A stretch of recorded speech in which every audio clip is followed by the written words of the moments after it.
আমাৰ চেল বিদ্যাৰ কথা কয়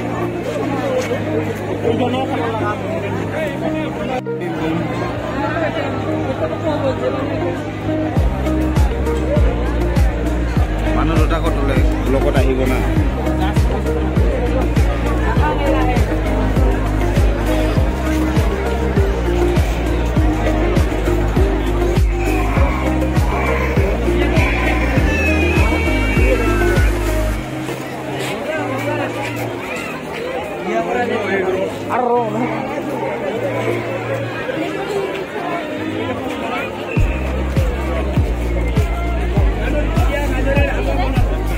আদা রসুনের পেস্ট করব নারিয়েল পিসিব এখান পাবো লড়া চলের স্পেশাল চিজ এটা পাবো স্টার চিজ কোনো কোম্পানির এনেকা